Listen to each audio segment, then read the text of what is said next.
welcome to Robinson Hall Experts Talk. My name's Laura Saunders, Marketing and PR Manager at Robinson Hall, and today I am going to be discussing unlocking auction secrets, insider tips from Auctioneers Robinson Hall. It is the 12th of March and I have Charles Lovell and David Jones with me. Charles is head of auction. He has over 30 years experience working in the property industry, 15 of which in property auctions. Charles has worked for Robinson Hall for 13 years and has been instrumental in building the auction department into one of the most successful regional auction houses in the country. Welcome, Charles. Thank you, Laura. David Jones is also with me. David Jones is the auctioneer. He has played a huge part in Robinson Hall's growth for nearly 40 years. He is found on the rostrum at every auction, rapidly concluding each sale. Welcome, David. Hello, and thank you for inviting me along. So let's get straight to it. First things first, what are your top tips for an auction seller? I think primarily for a seller, be careful with the pricing. If a property is priced attractively, the interest will come naturally. Buyers will queue up. They will each provide each other confidence, and I think that word confidence is key to any market. When people can see other people after a property, they will naturally be inclined to bid further than they would have done otherwise, and the seller will actually end up then with a higher price from that lower starting point. Could I just sort of add to that there's a sort of one fundamental difference between selling by auction and selling on the ordinary sort of private treaty market with an estate agent, and as regards the pricing, and that's that an estate agent is probably going to start with a high price and let the price work down to a level where it can sell. Whereas from what Charles has just said, you can see that it's important that we start with a lower price, and then the bidding will work its way back up to perhaps pretty much the same sort of figure as it might make with an estate agent, and that difference can be difficult for some sellers to grasp. And I suppose my first tip then, beyond what Charles has said, would be come along to an auction, come along to a number of auctions, come to our auctions, come to our, there's plenty of other people who run auctions as well. Come to a few auctions and see how the process works. Become comfortable with it. Understand that a low guide price doesn't necessarily mean a low selling price. And any auctioneer who holds an in-room sale, or even if you watch them online, we'll be happy for you to come along and you can see what happens. You can chat with the staff afterwards and get a better understanding. I think my first tip would be just immerse yourself in auctions for a bit. Yeah, I think just further to that, also have a look at the results. You can have a look at our website, which has all the auction results, and you can see what the guide and the sold prices are, and you can see the differences. Yeah, if you compare the asking price, which are in our catalogue, with those results prices, I don't have the figure to hand, but we achieve something like 40% on average in excess of our guide price as our selling price. I think the other thing is for a seller, consider who your buyer is. If you've got a property which is a good condition, family house, you're going to be selling it to a buyer who is in turn selling their family home in a chain. Perhaps your property isn't suitable for auction. The majority of our buyers, really, they're looking for something they can either add value to, or they have hope that they can add value to in the long term. Otherwise, it's more of an investment property. It would be something they would rent out to achieve a yield that will satisfy what they're aiming for. Those really are the type of properties that do particularly well. And within that could be a house that's a wreck and needs fixing up. Could be a house that just needs a light tidy up. It could be a piece of land, or it could be a mixed-use property or an investment flat where they're just going to put a tenant in there and take the rental income. I think that's right, and I would just sort of add to that. Generally speaking, I would say don't be tempted to try and improve the property before sale. I know some sellers like to present their property to the in a pristine condition. I don't think that's appropriate in an auction setting. Most of our buyers, as Charles says, are looking for a project, something to improve.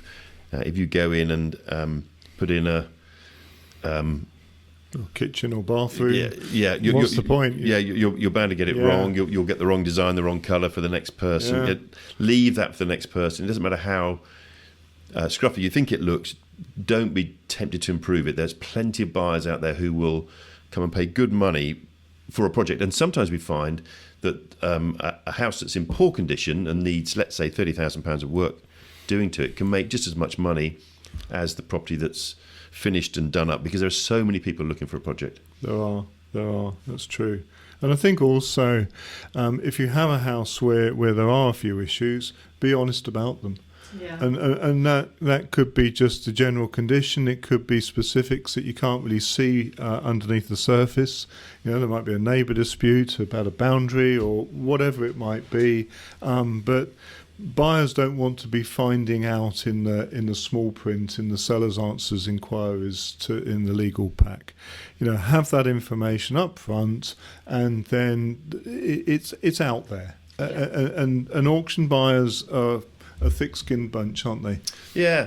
I mean, they're expecting to buy a property that's got a few problems with it. So tell them about it, and the last thing is that they want to find out about it after the event or at the 11th hour. And if we've got an opportunity to present that problem in a controlled fashion, then it can be less of a panic. Great. Is there anything else on that? Top tips? The other thing is that behind the scenes, sellers will also have to have a legal pack prepared by a lawyer. Yeah. So get a good lawyer. There's a list of ones that we work with regularly, and we're always happy to work with others. But getting a good lawyer, getting a good legal pack at an early date that's done simply and done properly in accordance with the RSCS regulations is very, very, very important. That legal pack, again, as Charles says, should be honest about the problems, and don't fall into the trap of thinking that you can buck the market and hide lots of extra costs in the legal pack. Buyers hate it. If you say you can buy this property, but you've got to pay another £5,000, another £10,000 to cover legal fees or estate agents' fees, auctioneers' fees, guess where that money comes from? It comes straight off the purchase price, and in fact, it puts people off. So don't try and be clever. Don't try and tie the buyer up in knots with covenants and with extra costs to pay. Just offer the property up as it is. And keep it simple. You've got to remember that when you're selling something, you've got to make it attractive. And if you, as David says, if you put a lot of hidden costs in there, instantly you stop the property being attractive. You limit the number of bidders, and that can have quite a dramatic effect. So the last thing to do is to try adding these costs on. There are companies where the great unit, the USB is will sell for free. It won't cost you anything. Well, David says there's no such thing as a free lunch. You as a seller will end up paying that and more in the less that people will offer you. Yeah, if the auctioneer's costs get put on as an extra for the buyer, it comes straight off the price and more. Yes, certainly. Great. So, what advice would you give to a seller who isn't sure if auction is right for them? I think I said earlier. Firstly, try and consider who your buyer's likely to be. If you've got that lovely condition house where it's most likely going to be somebody who's involved in a chain in purchasing, perhaps we're not the right solution. But if you've got any doubt or you're not sure, phone us. We'll give you an honest appraisal. We don't charge to come out and look at a property. It might be something we can just give advice over the phone, but by and large we like to come out and look at each property and sit down with sellers if we can. Not everybody lives anywhere near the property, but we'll come out, we'll have a look, we'll discuss matters and give a fair appraisal, and then make the decision from that point. Okay. And I'll go back to my first piece of advice, which is immerse yourself in auctions. Come along to a few sales. And if you want to, we can probably put you in touch with some sellers who can tell you about their experience and get it from the horse's mouth. You don't have to believe us. If you speak to one or two others who have had the joy of selling by auction, then you might wish to join them. Look at our reviews. We've got a number of reviews on our website, and they're from both buyers and sellers. And I guess when you do have that no obligation free appraisal, you bring comparables anyway, wouldn't you? So you'd be able to present to the seller similar properties / land and advise on what happened with each case study. So, exactly right. As a potential seller, you should have a wealth of information before you kind of make the decision whether the auction's right for you. And if you are, if you're leading up to a sale and you're speaking with other auctioneers or other agents, I would say ask them 3 questions. Is on average, how quickly do they sell a property? Because if you come to us, we can have your property sold, legally exchange contracts in 30 to 40 days. What sort of percentage of their properties do they actually sell? And I can tell you, and the statistics are on our website, we sell 85 or 90% of the properties that we offer up. And thirdly, what sort of price do they get over and above their guide prices? We're running at perhaps 40% on average higher than our guide prices. Ask the competition, what they achieve, and see how quickly they're able to find those figures. We are well ahead of the pack on speed and on pricing and on our success in selling. And the other thing to also look at is the number of withdrawn properties. Some auctioneers have a habit of withdrawing a large number of properties prior to a sale that they don't think they're going to sell. So they might have started, let's say, with 100 lots, and then they've withdrawn 50, and then they sell 40 out of the 50 offered. They're not disclosing that it was a 40% success rate. They're disclosing a 80% success rate. We do occasionally withdraw properties. We don't like to, but usually it's because the legal pack was late, or some issue has come about which has prevented us from selling the property. So we generally withdraw very few. So when you look at our results, you can see how many were in the catalogue, you can see how many were offered, and you can see out of those ones offered what our success rate is. Great. You've touched on some key benefits of selling. You've said speed, look at obviously percentage sold, price over guide. What other benefits of selling at auction are there? I think price. Yeah. There are times when you would not get the sort of price achieved in an auction room, because if you had posted an asking price anywhere near that figure in the first place, you'd have frightened people off. But by drawing people in and allowing them to understand the property better, then actually you can end up with a higher sale price, particularly on small parcels of land, but properties where people look at them and they think that they can improve them to a much further degree than might have been apparent in the first place. They might consider subdivision. Getting people over that threshold, suddenly the opportunities become apparent. And it's not just about the actual price, it's about having the confidence that that price is correct. So the knowledge that the property's been open to the whole market, that there have been open days when anybody and everybody can come along. There's a room where anybody and everybody can bid. You can have whatever the price is that it makes at the end of the day, you can be sure that that's the value of that property on that day. And so I think, particularly say for people selling as executors or on behalf of family members, whatever it might be, to have that confidence that the price is right because of the marketing. I think it's hugely important, irrespective of whether it's a little bit more or a little bit less than you'd hoped for. If that's what it makes on the day, then that is what it's worth. And I think for an executor, that's very important. You're not at risk of beneficiaries coming and challenging you afterwards. No, it was there in a room, public auction. Yeah. Everybody had the opportunity to buy it. Occasionally, we'll have a a family member who's a beneficiary wanting to purchase, and they can bid along with everybody else.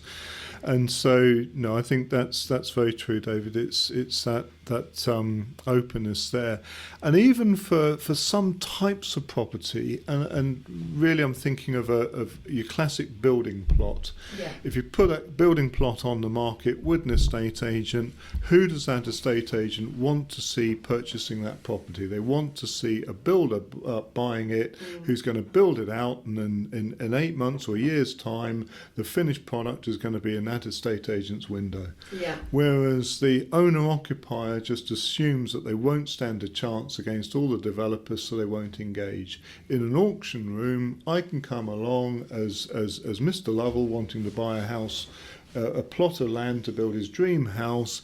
I've got just as good a chance as anybody else in that room. Yeah. And so there's no favouritism shown to the builder that we do lots of work with. Yeah. I'm buying it. That's never going to come to market again for the next 30 years.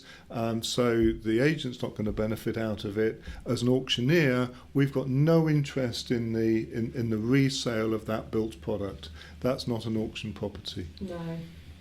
Okay, that's good advice. Great, so let's move on to the buyer. What are your top tips for an auction buyer?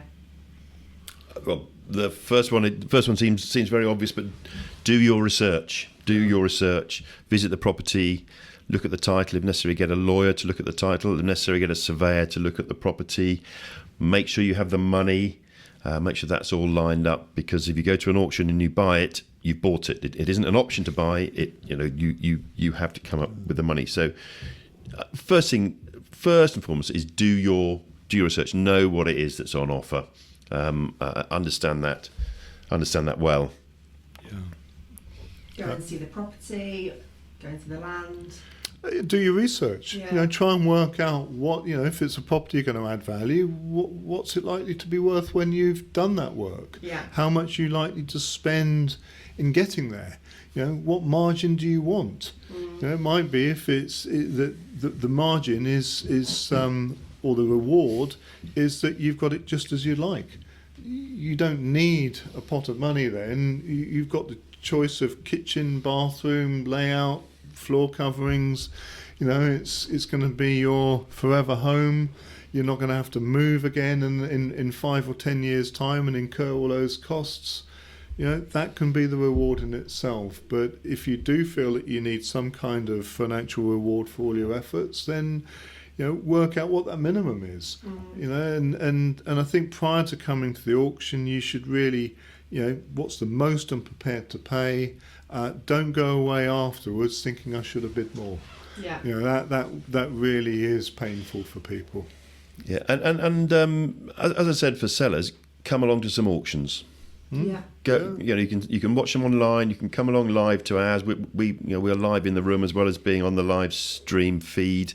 Come along to some auctions, get a feel for it, so that the auction day doesn't become a day of nerves for you. You'll be familiar, but also you'll just see what the process is and work out what other buyers are thinking about properties. Talk to them. People are quite chatty in an auction room before and afterwards, and become familiar with auctions. And I mean, there are professional auction buyers who spend their lives in auction rooms, and they then get to instinctively know where there's perhaps a bargain to be sniffed out and so on. So the more you come, the more you'll know, and the more relaxed you'll be on the day. Yeah. And don't be afraid to ask questions. We're always there. Yeah. Come to the viewings. The beauty of our viewings is that it's us doing them. It's our full-time members of staff. We don't use a turnkey. Myself or Alex or David or Ian, we'll be there. If you've got a queries, we'll try and assist you. Yeah, no, that's a valid point. Everyone's on hand. It probably would be worth turning up to the auction a little bit earlier if you did want to. Yes, certainly. Have lots of questions. Yeah. The open house viewings are on our website. Obviously, if it's a plot of land, you can turn up whenever you like. But if it's a property, then you don't need to book in, but you just need to note when they are and obviously turn up when they are. Great advice. And think of if you really want that property, you really want it. Think about making a bold bid before the auction. Some sellers will be determined that it's going to go to the auction come what may. But there are some sellers, if they made a good bold bid before the auction, they might just be happy to take that to be sure they got a sale at a price that they like. So if you really want it, don't be afraid of approaching the auctioneer and making a bold bid and seeing whether you can get it taken off the market. And that's obviously prior to the auction. Not prior to the auction, but you will have to buy it under auction conditions, so it won't come out of the catalogue unless you put down your deposit and sign the memorandum with completion. I was going to say, I don't like that word, later. Taken off the market. It will be sold prior, and that will be exchange contracts. Correct. I think the other thing I would add, open house viewings, they are an important tool for buyers to be able to understand the level of competition they have. Yeah. If you come to a viewing and you're the only one there, your bid might not have to be so bold, as David says. If you come to a viewing and there's 10 other people there, then you realise that you're going to have to really take a big step forward. Also, for help for buyers, look at our website. We've got some really good guides on our website. There's 3 big buttons on the home page. New to buying, click on there. Looking for inspiration. You might be thinking, I'm looking for something where I can actually make some money. Well, there's different opportunities that are listed there and examples where people have done well. It isn't always just a case of tidying up the 3-bed semi. It might be dealing with rearranging the layout of a flat. It could be something much bigger. But there's some nice examples there. There's also some pages dealing with, there's a finance page, there's a solicitor's page, so if you are looking for a solicitor to review a legal pack, you'll find solicitors there that are familiar with legal packs, and there's a whole host of other information as well. Okay, good to know. Our website's fairly newish, so it is. Yeah, we did have a thorough look. Have a look at it. Looks very good.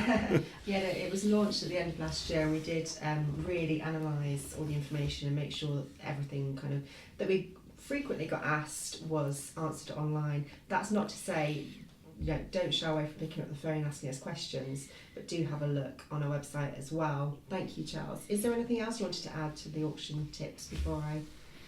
Well, we have mentioned this when we're thinking about sellers, haven't we? But just look in the legal pack and look out for the hidden costs.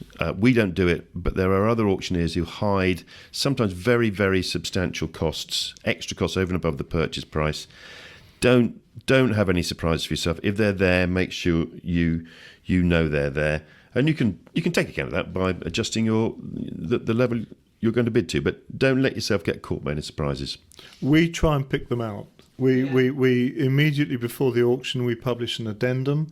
Anybody walking into the auction room will be handed one along with a catalogue. We publish the addendum online. That is only just before the auction. So generally it's the morning of the auction we publish the addendum. But we try and pick out all those hidden costs. We're quite relaxed about solicitors claiming back search fees on behalf of a seller. Always you'd be paying for your search costs if you were buying through an agent under a private treaty contract. So most people are fine with that.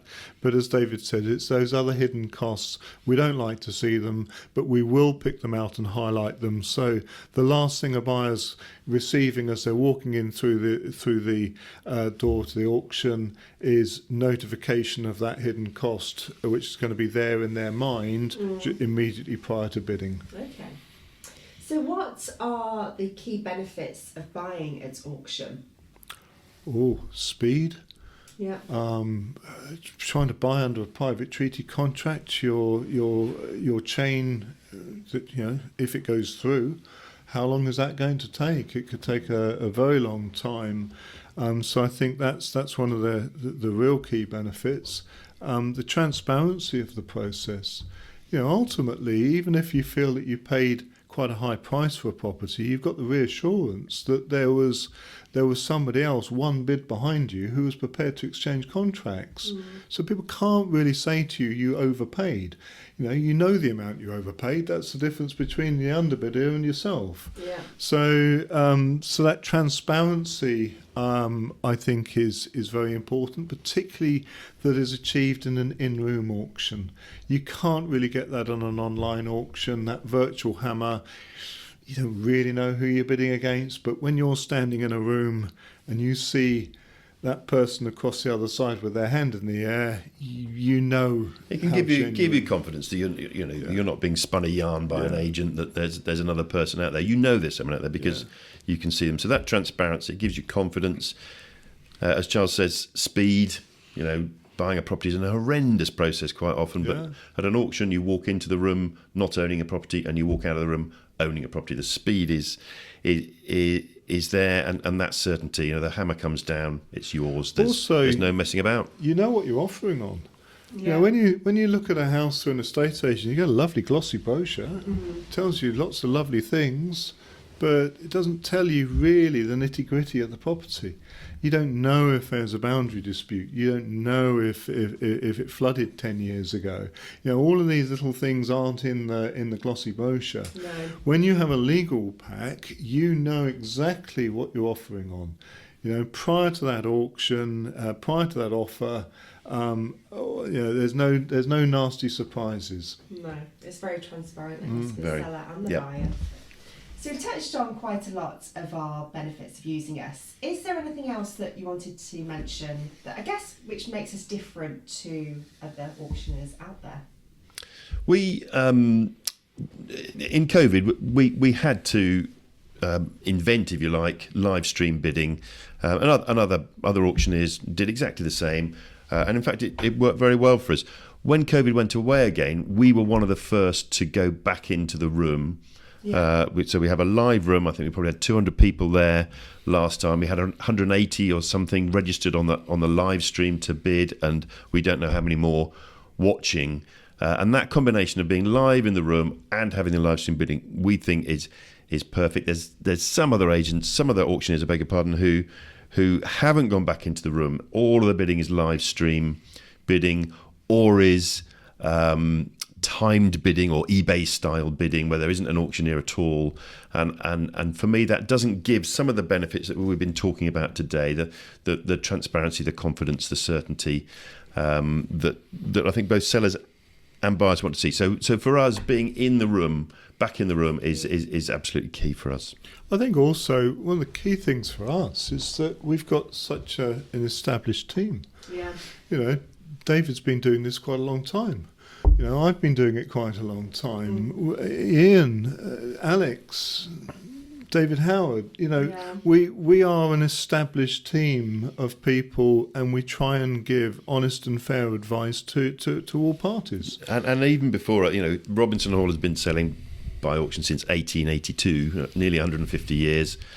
We aren't some Johnny-come-latelys who are trying to invent this new method of selling. It's established, and it's established for good reason. Because it works for both sellers and buyers. We stand at open house viewings, and I'm always pleased to see a lot of new attendees quite surprised at what a sort of pleasant atmosphere it can be with many of our regular buyers. We try and get on well with people and offer a good, fair service to both buyers and sellers. Great. And as we said before, have a look at our reviews. We don't shy away from them, so you'll be able to see our 5-star. Yep. Have a look on the website. Yeah. Thank you ever so much, Charles and David. Do you have Thank you very anything to add before I conclude? No. No, just thank you very much for having us. For those listening, if you have any interest in auction, whether it's on the selling side or the buying side, give us a call and do come along to our auctions. Yeah, thank you for listening. Thank you. Thank you so much for your time today. I have recorded many podcasts. If you would like to listen to them, please have a look at the Robinson Hall podcast page. and also Spotify, YouTube, etc. If you'd like to speak to Charles or David, their contact details can be found on our website. We have Robinson Auction site, so have a look at the information on there. Reach out to them or drop them an email, and they'll be more than happy to hear from you. Thank you for your time today, and hopefully you'll join us again next time. Goodbye. Goodbye. Our podcasts are for informational purposes only and should not be considered as legal advice. We are not responsible for any losses, damages or liabilities that may arise. The advice and views are from the expert only.